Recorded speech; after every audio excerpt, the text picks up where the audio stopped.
Audio Jungle.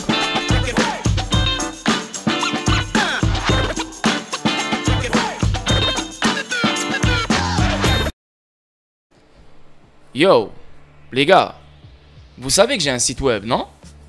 Un site web qui regroupe les actualités XRP, un site web qui regroupe l'actualité concernant les métaux précieux, un site web qui regroupe tous les ICO que je juge qui sont très bons, comme StateX, et la vente c'est le 4 septembre, soyez prêts, et inscrivez-vous maintenant sur mon lien, et le lien est dans la description. Vous savez que sur mon site web, vous pouvez trouver des e-books. Jusqu'à date, il y a 4 e-books. Le 5e e-book arrive très bientôt. D'autres opportunités crypto que vous ne connaissez pas. Et vous savez aussi que j'ai une boutique. Donc, vous êtes tous des investisseurs sur XRP Ripple. J'ai énormément de produits qui ont rapport avec XRP Ripple. Des couettes, des chaussettes, des t-shirts, des hoodies, des chapeaux, des casquettes, plein de choses, plein de matériel. Ok? Donc, faites-vous plaisir et faites-moi plaisir. Utilisez mon site web, que ce soit pour l'actualité XRP, que ce soit pour l'actualité métaux précieux, que ce soit pour trouver des nouveaux ICO, que ce soit pour s'intéresser sur les e-books, que ce soit pour des produits vêtements concernant XRP Ripple. Faites-vous plaisir les boys, parce que le site web, il est pour vous. Ok? Deuxièmement, Decent Biometric Wallet. Protégez-vous. Je vous le dis, je vous le répète, protégez-vous. Parce que vous avez beau acheter ce que vous voulez acheter, mais si vous n'avez pas de protection, vous allez être dans la merde. Vous pouvez acheter Ledger, vous pouvez acheter Elipal, vous pouvez acheter SafePal, vous pouvez acheter tout ce que vous voulez. Moi, je préfère le Decent Wallet parce que jusqu'à date, le Decent Wallet a prouvé qu'il est très bon. Il n'y a pas de problème avec. Je collabore avec eux et pour me supporter ma chaîne, je vous invite à cliquer sur mon lien. En cliquant sur mon lien, vous économisez 30 $. Au lieu de 159 $, c'est 129 $. Maintenant, il y a deux types de wallet. Tu as l'appareil et tu as la carte. Donc, c'est la même chose. Tout dépend de la stratégie que tu veux faire avec les deux. Maintenant, il y a des gens qui vont acheter que l'appareil. Il y a des gens qui vont acheter que la carte. Il y a des gens qui vont acheter les deux. Moi, j'ai les deux. Ok? En cliquant sur mon lien, vous économisez 5 $. Au lieu de 40 $, c'est 35 $. Ça a changé parce qu'avant, c'était 10 $ de rabais. Maintenant, il n'y a que 5 $ de rabais, malheureusement. Donc, moi, j'utilise les deux. Et pour avoir une meilleure sécurité, je propose les deux. Ok? Donc, pour supporter ma chaîne et pour me supporter, je vous invite à cliquer sur mon lien de All-in-One Card Wallet Decent et bien sûr l'appareil Decent Wallet. Les liens se trouvent dans la description pour les deux wallets et bien sûr pour mon site web aussi. Et pour finir, Bitrue. Je sais qu'il y a des gens qui n'aiment pas Bitrue, mais il y a des gens aussi qui n'aiment pas d'autres échanges. Moi, j'aime Bitrue. Pourquoi? Parce que Bitrue, c'est un validateur du XRP Ledger. Et Bitrue, il est basé sur XRP. Donc, tu as beaucoup plus de paires sur XRP que sur d'autres échanges. Ça fait 4-5 ans que je l'utilise. Et aussi, vous devez avoir beaucoup plus que 1 ou 2 ou 3 échanges. Parce que quand les choses vont exploser, il y aura trop de trafic et trop de monde sur les grands échanges. Donc, ça serait bien d'avoir le plus d'échanges possible, vérifier avec vos KYC, avec les plus grandes limites, pour que vous puissiez liquider vos actifs numériques le moment voulu. Donc moi, je possède j'ai un compte sur KuCoin, Binance, Bitrue, Uphold, Kraken, Bitstamp, Bittrex et d'autres encore. Donc j'en ai vraiment 10, quelque chose comme ça. S'il y en a 3 ou 4 que j'utilise souvent, Bitrue chaque jour presque, le reste, ils sont juste ouverts au cas où j'en aurai besoin. Ok? Donc je vous vois dans la vidéo statique d'aujourd'hui. Ciao. Salut la famille, comment va? C'est Lord Vendetta avec vous. J'espère que tout le monde va bien. J'espère que tout le monde passe un merveilleux mercredi. Salut à vous tous la famille. Rappelez-vous que ce soir à 21 h heure française, je serai en stream sur le Discord, exclusivement sur le Discord. On va parler 4 à 5 opportunités. On va décortiquer des opportunités, analyser des opportunités, donner des updates sur des opportunités. Donc soyez là si ça vous intéresse. Le lien se trouve dans la description. Sinon, vendredi à 21 h heure française, je serai en stream sur Twitch. Le lien, il se trouve dans la description. On va parler fondamentaux, événements extérieurs, Fed meeting, chômage, emploi, PCI, inflation, tout ce bordel. Donc, croyez-moi que ça va vous intéresser. Le lien, il se trouve dans la description et on se voit vendredi à 21 h heure française. Sinon, on se voit ce soir sur le Discord à 21 h heure française. Là, aujourd'hui, on va parler XRP Ripple et on va parler XDC. Donc, les deux font partie de mon top 5. XRP, XDC, Telcoin, Gala et IOTEX. Les deux sont des piliers de base. XRP et XDC, les deux sont des piliers de base dans le système financier mondial. Donc, je pense, à mon avis, vous devriez avoir les deux. OK? Pour moi, c'est indispensable. Il faut avoir les deux. OK? Si tu es un investisseur d'utilité, il faut avoir XRP et XDC. Le reste, il peut suivre. Si tu n'as pas XRP et XDC, tu devrais revoir ton portfolio. OK? On commence live sans trop perdre votre temps. Désolé. Donc, premier truc ici, on voit Ripple déplace 31 millions de XRP après la victoire de Grayscale à la SEC. Donc, le plus grand échange cryptographique de Ripple aurait transféré 31 millions de jetons XRP d'une valeur de 16,5 millions de dollars vers un portefeuille inconnu à la suite de la récente victoire de Grayscale contre la SEC. Donc, comme vous le savez, Grayscale a gagné la SEC. Et elle va bientôt lancer son ETF Bitcoin. Donc, il y a plein de monde qui pense que cette nouvelle, elle est bullish. Mais moi, je vous le dis, je vous le répète, cette nouvelle, elle est baissière. Il n'y a que les chevreuils, les nouveaux, les newbies qui viennent d'arriver, les particuliers qui pensent que c'est bullish. Mais c'est extrêmement baissier. Ok, donc on reste calme, on reste focus. Vous, les investisseurs long terme, ce n'est pas votre tour. Votre tour arrive très très bientôt et vous le savez. Et le seul indicateur qui va vous aider à comprendre si ça vient ou pas, c'est le comportement de la Fed. That's it. C'est ce qu'il faut suivre. C'est pour ça que je vous dis, venez vendredi à 21 h en française pour comprendre ce qui va se passer dans les prochains mois. Ok? Donc, Grayscale a gagné. Bravo, j'ai rien à dire. Et Ripple a transféré 31 millions de XRP. Donc, deuxième truc, une recherche financée par Ripple propose comment accélérer le registre XRP. Donc, comme vous le savez, là, on parle de Hybrid Connect. Hier, j'ai parlé de Hybrid Connect avec l'université de Waterloo à Toronto qui parlait de, embaucher des experts de XRP Ledger qui auront la tâche de parler, pas de parler, mais de développer une monnaie numérique, etc., pour le Canada, blablabla. Là, maintenant, on parle de Hybrid Connect, encore une fois, mais on parle de l'université du Luxembourg. Ok, so ici ils veulent accélérer le registre XRP dans la validation. Donc les validations, ils veulent que ça soit beaucoup plus rapide. C'est pour ça qu'ils ont mis en place explore les subtilités du Named Data Networking NDN en tant que superposition pour optimiser le mécanisme de validation par consensus du XRP Ledger. Donc c'est vraiment technique. Je ne vais pas commencer à vous expliquer tout ça parce que même moi, c'est très difficile pour moi pour vous expliquer tout ça, mais c'est une bonne chose. Pourquoi? Parce que le XRP Ledger se développe, le XRP Ledger devient de plus en plus solide, le XRP Ledger devient de plus en plus rapide. Et ça, c'est ce qu'il faut suivre. Ce n'est pas la SEC, ce n'est pas je ne sais pas quoi d'autre qu'il faut suivre. Il faut suivre le développement du XRP Ledger. Plus le XRP Ledger se développe, plus XRP va apprécier. Plus le XRP Ledger propose des nouvelles fonctionnalités, des nouveaux services, plus le XRP sera demandé, donc plus le prix du XRP va apprécier. Donc les gars, c'est ce qu'il faut suivre. Donc ici on voit, il est remarquable que les auteurs de la recherche, donc tous ces auteurs-là, c'est eux qui sont derrière PID Secure. Je pense que vous connaissez PID Secure, c'est un gros truc. Ripple continue de financer le développement du XRP Ledger. Le document intitulé Superposition XRP NDN, améliorer l'efficacité de la communication des blockchains basée sur la validation par consensus avec une superposition NDN, aborde un problème critique dans l'évolutivité des technologies du grand livre distribué DLT, comme le XRP Ledger. Le problème peut être énoncé comme alléger la charte. Comment alléger la charte? Comment alléger la charge de performance due au nombre élevé des messages induits par les inondations à grande échelle, tu vois? Le XRP Ledger est ISO 222. Pourquoi? Parce qu'on parle de messages. Ok?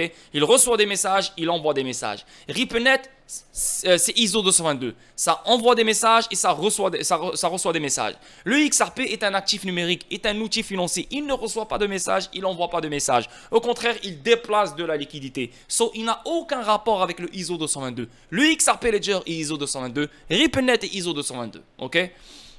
Donc, les réseaux de données nommés NDN apparaissent comme le pivot de cette recherche, contrairement aux réseaux IP traditionnels qui se concentrent sur la livraison de paquets vers des destinations spécifiques.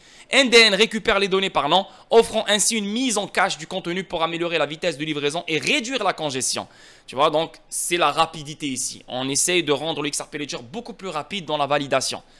NDN est un type de réseau de distribution de contenu qui, au lieu de transmettre des paquets à une destination IP donnée, récupère les données par leur nom, offrant une mise en cache du contenu pour améliorer la vitesse de livraison et réduire la congestion, ainsi qu'une multidiffusion intégrée, explique le document. C'est magnifique, c'est tout ce que je veux savoir. Tant que le XRP Ledger se développe, tant que le XRP Ledger se modernise et avance, déjà il est très en avance sur son temps, c'est ce que je veux entendre, c'est ce que je veux savoir.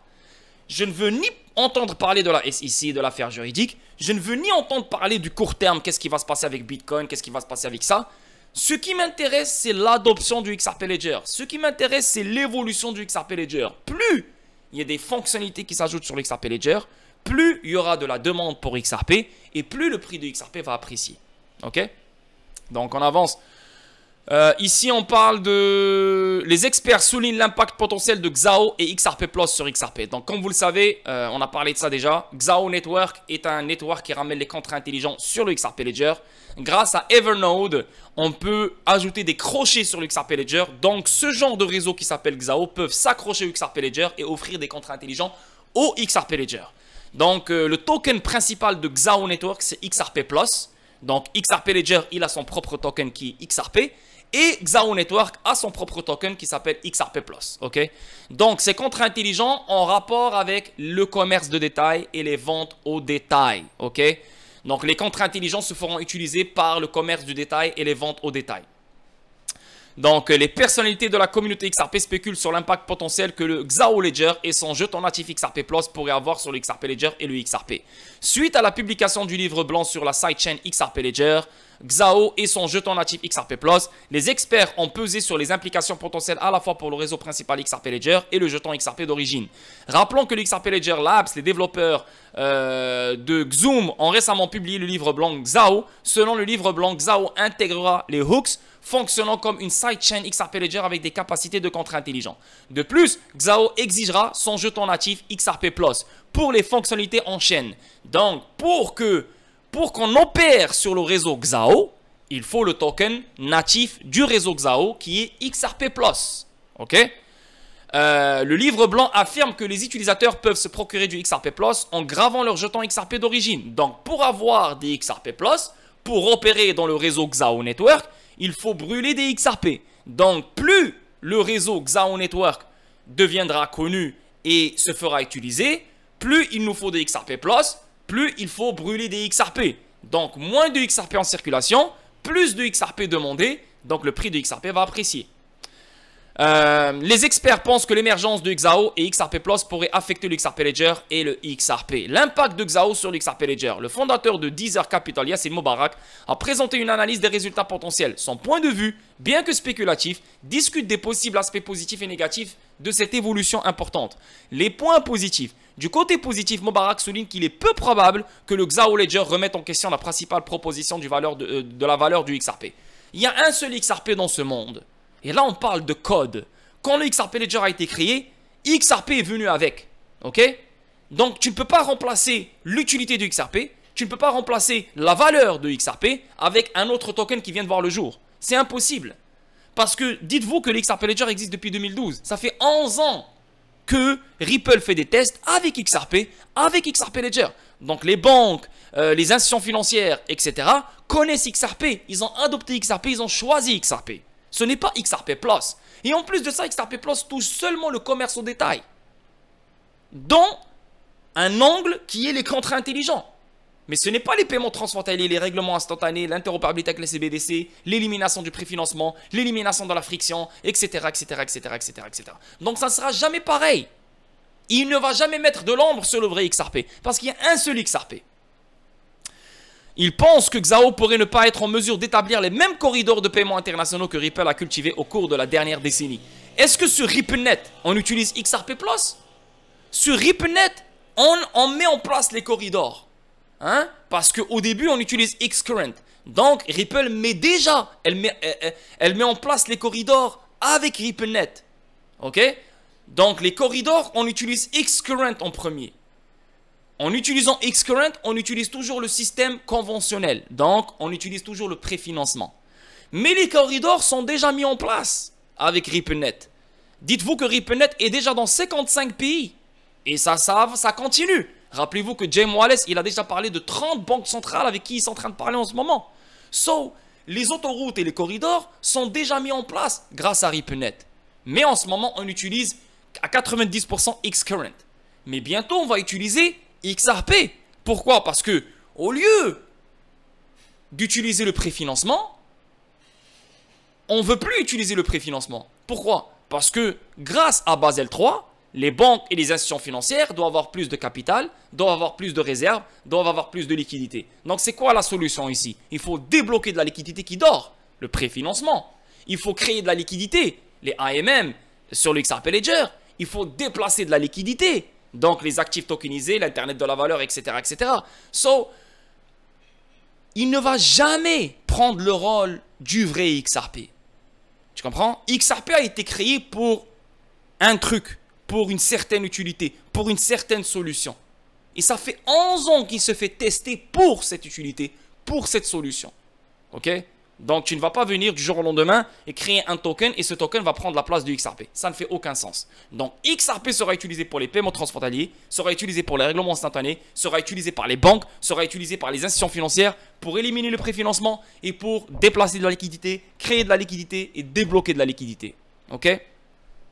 Mubarak a utilisé le mécanisme Burn to Meet. Ce mécanisme implique la gravure de XRP pour obtenir XRP Plus. Selon Mubarak, cela réduirait effectivement l'offre de XRP en circulation. Et en plus de ça, c'est ce que je viens de vous expliquer, le fait que XRP Plus est nécessaire dans le réseau Xao Network, il faut brûler des XRP pour avoir des XRP Plus, pour opérer dans le réseau Xao Network, pour toucher finalement le commerce au détail et les ventes au détail.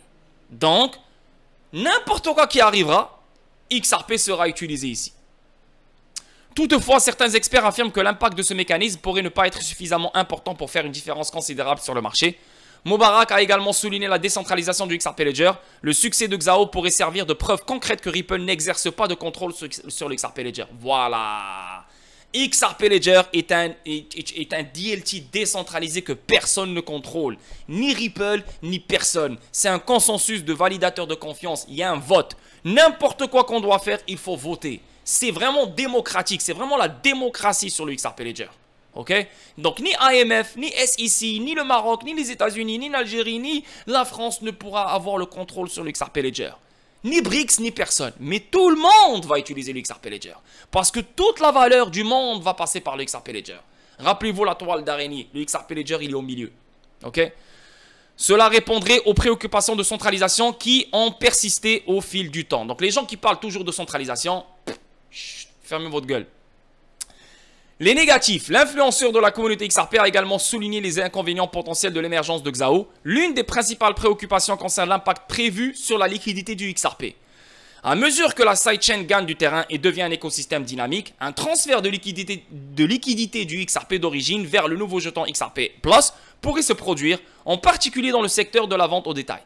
Il n'y a pas de problème. J'espère que XRP Plus aura de la liquidité. J'espère. Si tu crées un token qui a une utilité, il n'a pas de liquidité, ben là, j'espère que là, tu as fait une erreur. Là. Il y a quelque chose qui ne marche pas. Donc, il y aura de la liquidité sur le XRP Plus. Mais ça ne sera jamais comparable à la liquidité que XRP aura. Là, on parle de trillions et de trillions et de trillions de dollars. On parle des paiements transfrontaliers. Juste d'ici 2025, on va toucher 750 milliards de paiements transfrontaliers par année. Tous ces paiements transfrontaliers vont passer, la majorité vont passer sur XRP, sur XRP Ledger. Donc, tu ne peux pas comparer le commerce de détail, ok, une petite liquidité qui va toucher le commerce de détail avec une grande liquidité que les banques centrales ont besoin, que les institutions financières ont besoin, que les gouvernements ont besoin, que le monde entier a besoin et que les corridors des paiements transfrontaliers ont besoin. Tu vois, c'est incomparable. Mais le XRP Plus aura de la liquidité, bien sûr. De plus, Mubarak évoque la possibilité que le succès de Xao puisse attirer des promoteurs indépendants et des entrepreneurs. Cet afflux d'intérêt pourrait créer un éventail de cas d'utilisation qui éclipserait le XRP Ledger. Je ne suis pas d'accord. Par conséquent, le XRP Ledger pourrait devenir davantage dépendant de l'implication de Ripple pour son succès continu. Un aspect fondamental de l'introduction du XRP Plus est le mécanisme unidirectionnel de gravure à la menthe. Les membres de la communauté sont obligés de choisir une chaîne pour leur avoir XRP. Comme ces deux chaînes évoluent dans les directions divergentes, la valeur générée par ce mécanisme sera exclusive à Xao. Pour de vrai, là, je ne sais pas si vous avez vu, mais il y a des gens qui sont en train de parler de 30 banques centrales avec qui ils sont en train de parler en ce moment. So, les autoroutes et les corridors sont déjà mis en place grâce à RippleNet. Mais en ce moment, on utilise XRP Plus. La valeur générée par ce mécanisme sera exclusive à Xao. Voilà, je suis un peu perdu avec tout ça. Ça ne m'intéresse pas. Nous, on est des investisseurs sur XRP. Ok? Nous, on est des investisseurs. Est-ce que nous, on va utiliser Xao Network? Est-ce que nous, on va utiliser ces contrats intelligents? Non. Mais c'est bien de savoir qu'est-ce que notre investissement, il fait. C'est bien de savoir qu'est-ce que notre investissement, il est en train de faire et c'est quoi l'évolution et le développement autour de notre investissement. C'est pour ça que je suis en train de vous montrer tout ça. C'est pour ça que je suis en train de vous partager tout ça. Mais c'est pas pour avoir peur et pour dire que le XRP Plus sera la compétition de XRP. Ça ne veut absolument rien dire. Là, on parle de XRP Plus dans les contrats intelligents qui touchent un angle qui est le commerce au détail et les ventes au détail. XRP, c'est le monde entier. XRP, c'est l'Internet de la valeur. Tu comprends? Donc, la tokenisation, les CBDC, n'importe quelle valeur, XRP va la déplacer. Et en plus de ça, on débloque de la liquidité pour les banques. On élimine le préfinancement. XRP Plus ne fera jamais ça. Ce n'est pas son rôle. Tu comprends? Donc, nous, on est des investisseurs sur XRP. On n'est pas des investisseurs sur XRP Plus. Tu comprends? Donc, on reste focus sur XRP et on ne mélange pas les choses. On avance. Ici, on parle de... Il fait chaud, là. Putain, je suis en train de suer de ouf, là. Prochaine étape possible en niveau de gris, reprise du fonds XRP Digital Large Cap après le deuxième revers de la SEC. Donc, comme vous le savez, Grayscale a gagné la SEC. Donc, le fait que XRP a sa clarté, Grayscale pourrait ajouter XRP dans son fonds. Donc, on le voit ici, déjà on voit Bitcoin, Ethereum, BCH, LTC. Et là, bientôt, je pense que XRP sera ajouté dans le fonds de Grayscale. Et voilà, la première partie il est finie. On attaque la deuxième partie qui est XDC. Donc, les bons du trésor américain tokenisés arrivent sur le réseau XDC à mesure que le marché des obligations numériques se développe. Donc là, on parle de la tokenisation ici. Et le réseau XDC accueille la tokenisation. Le marché des bons du trésor américain tokenisés a été multiplié par 6 pour atteindre 622 millions de dollars cette année, alors que les actifs réels sur les blockchains continuent de croître. Les tokens USTY accessible sur la plateforme TradeX et émis sur XDC Network. Tu vois, donc là, on parle de la tokenisation des bons du trésor sur le XDC Network. Plus il y a de la valeur sur le XDC Network, plus XDC va fournir de la liquidité. Et plus il doit fournir de la liquidité, plus son prix va apprécier. Ok? Représente des actions d'un ETF d'obligations du Trésor américain. Selon les experts, la tokenisation d'actifs du monde réel, telles que les obligations d'État, pourrait atteindre un marché de 5 000 milliards de dollars. Wow! TradeTech, qui est un gros partenaire de XDC Network et qui utilise la technologie XDC Network, ils ont même créé un stablecoin sur le XDC Network qui s'appelle Trada. C'est un stablecoin qui se fait utiliser dans le financement du commerce. Un marché de dette privée et d'actifs du monde réel basé au Royaume-Uni a lancé mardi une offre tokenisée du trésor américain sur le réseau XDC Blockchain de couche 1, a annoncé la société. Les jetons US Treasury Yield représentent des versions basées sur la blockchain d'actions d'un fonds négocié en bourse ETF d'obligations du trésor américain et sont accessibles aux investisseurs professionnels sur la plateforme YieldTech de TradeTech. Fournisseur de services de tokenisation titrise, les acheteurs intégrés suivent la propriété des actions et gèrent les versements de dividendes. La nouvelle offre intervient alors que la tokenisation est devenue l'une des tendances les plus en vogue dans le secteur en difficulté des actifs numériques. Un rapport de Bank of America a déclaré que la tokenisation des actifs du monde réel, créant des jetons basés sur la blockchain d'actifs financiers traditionnels tels que les obligations d'État ou le capital investment, pourrait transformer l'infrastructure financière. Tandis que Brainstein prévoit qu'elle pourrait générer 5 000 milliards de dollars marché au cours des 5 prochaines années. Et ça, les gars, ça rentre dans l'Internet de la valeur. Là, on parle du réseau XDC. On parle sur des réseaux fermés. Tu vois ce que je veux dire? XDC, il est connecté à Corda. Corda, il est connecté à d'autres acteurs dans le financement du commerce, etc., etc. Donc, mais quand on parle de tokenisation de n'importe quel actif ou de n'importe quelle valeur, ces actifs doivent se déplacer de point A à point B mondialement. Et c'est ça l'Internet de la valeur. Et ça touche Ripple aussi. Maintenant, je ne suis pas en train de dire que XDC est le compétiteur de Ripple. C'est totalement faux. Là, on parle du financement du commerce et là, on parle de la tokenisation des actifs numériques. Là, on ne parle même pas de financement du commerce. Là, laissez le financement du commerce. Là, on parle de tokenisation des actifs numériques. On a choisi XDC Network pour tokeniser ces actifs numériques. Mais pour déplacer ces actifs numériques mondialement, c'est un autre token qui va prendre ce rôle-là, qui est XRP, l'Internet de la valeur. Tu comprends ce que je veux dire? Hedera, on peut tokeniser des actifs dessus. D'autres blockchains, on peut tokeniser des choses dessus, comme XDC. On voit les obligations du bon du trésor qui ont choisi XDC Network pour tokeniser leur truc. Il n'y a pas de problème. Donc, il y aura plein de plateformes qui vont offrir leur plateforme pour tokeniser des actifs du monde réel. Mais comment on va déplacer mondialement ces actifs tokenisés? Et comment on va créer de la liquidité pour ces actifs tokenisés? C'est pour ça qu'on a les IMM, la DeFi institutionnelle. C'est pour ça qu'on a l'Internet de la valeur de Ripple qui va déplacer ces actifs tokenisés partout dans le monde entier. Tu vois, dans des corridors, etc., etc. Donc, ils travaillent ensemble. Ils vont ensemble.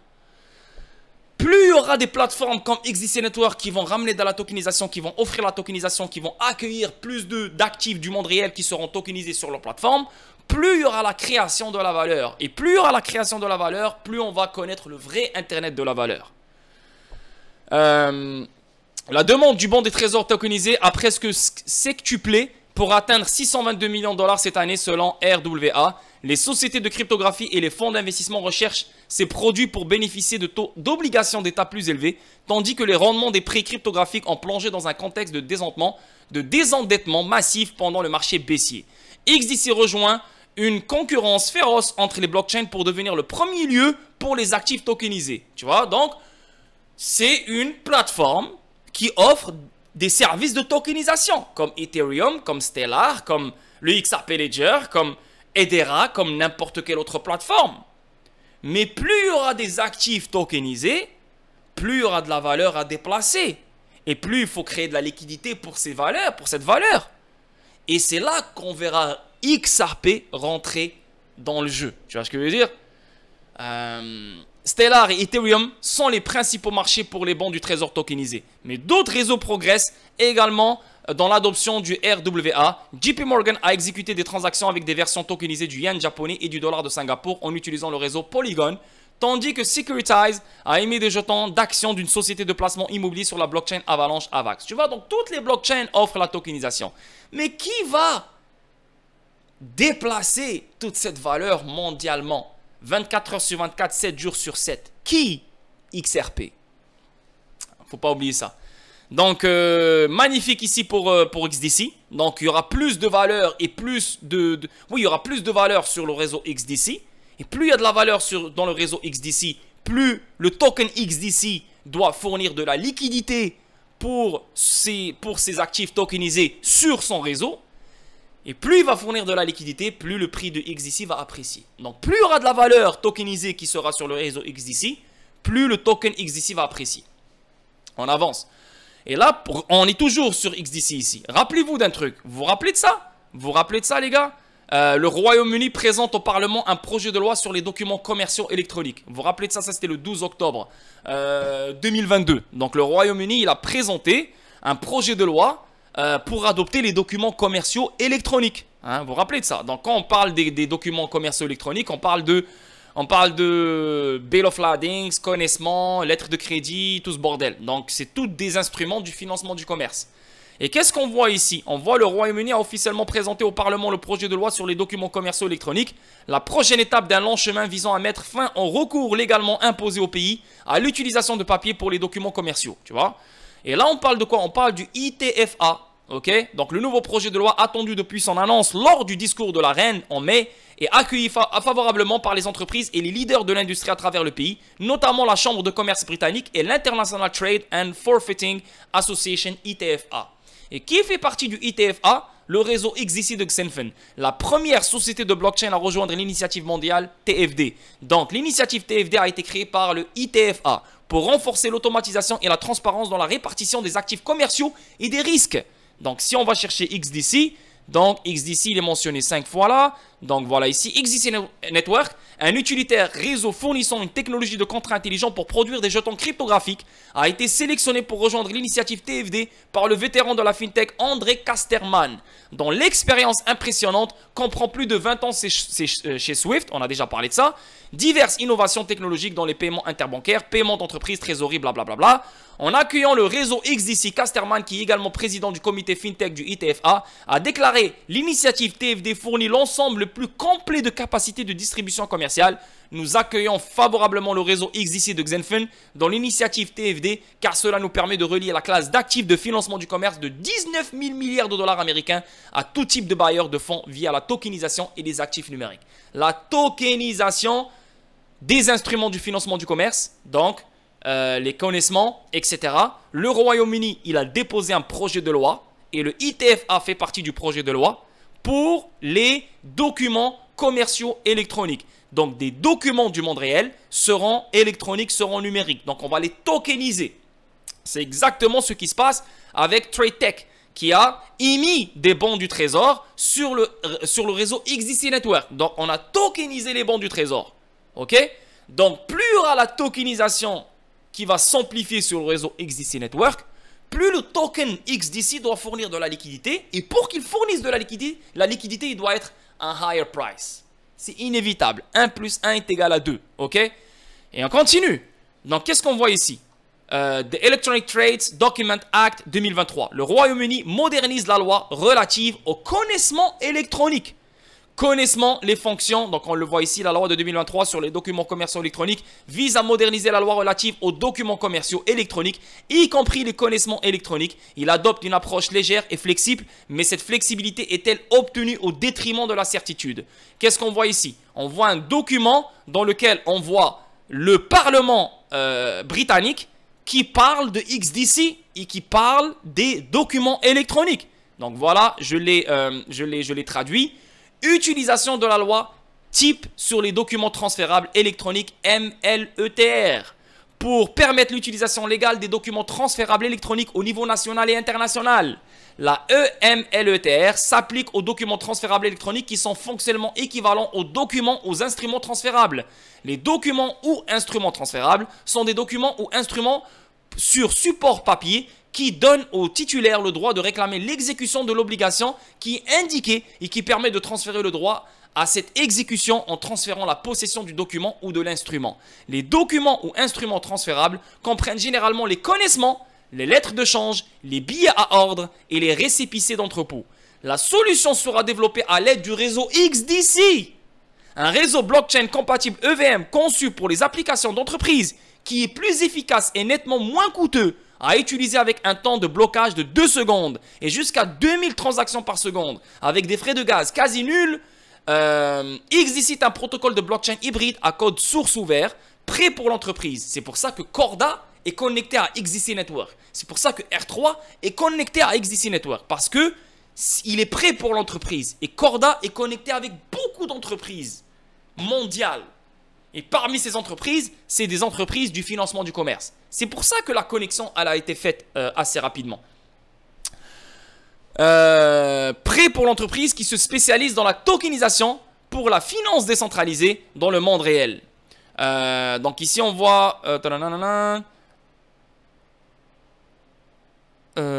veuillez consulter le site blablabla. XDC Trade Network PLTD, une entité enregistrée à Singapour, est en train de développer un portail qui rassemblera les différentes composantes du financement du commerce transfrontalier. Cette solution intégrera les solutions existantes qui sont ouvertes et ajoutera de nouveaux composants afin d'offrir une expérience transparente aux participants d'un commerce. L'interopérabilité technique est une condition préalable fondamentale et un titre délivré par une plateforme sera vérifiable par une autre. L'intégration de l'API avec des oracles et de données provenant de diverses sources assurera l'authenticité des transactions et réduira le coût de leur obtention.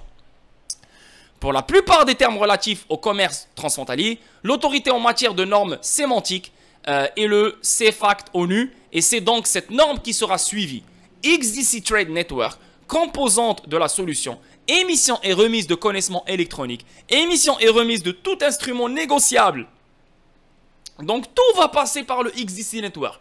Tout ce qui a rapport avec le financement du commerce, n'importe quel instrument du financement du commerce passera par le XDC Network parce que chaque instrument doit être tokenisé.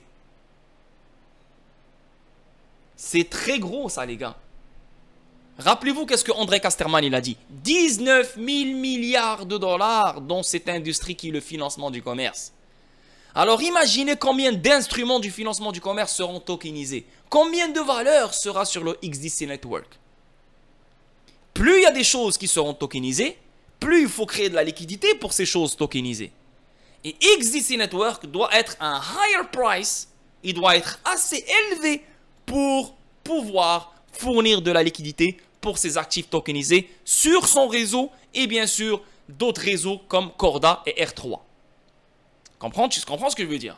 Mais aussi XDC Network et d'autres blockchains comme Hedera, comme Avax, comme Ethereum, comme Stellar et comme d'autres blockchains, plus ils vont accueillir la tokenisation, plus ils vont créer des actifs tokenisés, plus ils vont créer de la valeur, plus ils vont participer à l'Internet de la valeur. Et une fois il y aura un vrai Internet de la valeur, ça sera XRP qui va déplacer toute cette valeur mondialement. Donc tout le monde travaille ensemble. C'est pour ça que David Schwartz, il dit qu'il faut de la compétition. Il faut plus de plateformes qui offrent des choses. Il faut, parce que plus on aura ça, plus on aura un vrai système décentralisé. Tu comprends ce que je veux dire? Les parties qui financent sont en mesure... Émission de tout instrument négociable, simplification de l'ensemble de la chaîne d'endossement. Les parties qui financent sont en mesure de vérifier et d'endosser les transactions. Tokenisation des documents commerciaux. Démocratisation du financement du commerce et en permettant le paiement et l'endossement des transactions. Démocratisation du financement du commerce en permettant le paiement à l'aide de la norme ISO 222. Transactions sans fraude car toutes les données sont vérifiables. Là, il n'y aura plus de papier, il n'y aura plus de double facture, il n'y aura plus de ces conneries-là. Tout est sur la blockchain, tout est vérifiable, tout est transparent, tout est honnête. Il n'y a plus de fraude, il n'y a plus de double facture, il n'y a plus de bordel. Il n'y a plus de vol, il n'y a rien. Tu comprends? Être compatible avec les cadres juridiques existants. Certains régulateurs ont une législation assez perspective sur les documents commerciaux qu'il peut être nécessaire de modifier pour soutenir la numérisation. Dans ce cas, les émetteurs pourraient avoir besoin de savoir à l'avance quels pays peuvent accepter les documents numériques et lesquels ont encore besoin de papier. Dans ce cas, les émetteurs pourraient avoir besoin d'émettre à la fois des documents papier et des documents numériques. Bien sûr, au début, ça va coexister parce qu'il y a des pays qui n'ont pas l'infrastructure pour faire les documents numériques, etc. Donc, ça va prendre un peu plus de temps. C'est pour ça que ça va coexister. Comme les CBDC qui vont coexister avec le cash. Mais à un moment donné, ça sera que des documents numériques. L'aide des régulateurs est nécessaire. Adopter le projet de loi sur les documents commerciaux électroniques. Les autorités et les propriétaires des systèmes de certification doivent délivrer leurs documents en utilisant des vocabulaires normalisés. Il s'agit d'une étape nécessaire pour aider le groupe beaucoup plus important de certificateurs à délivrer des certificats de conformité interopérables. La délivrance des certificats en tant qu'attestation ouverte permet aux versions papier et numériques de coexister. C'est exactement ce que je viens de mentionner.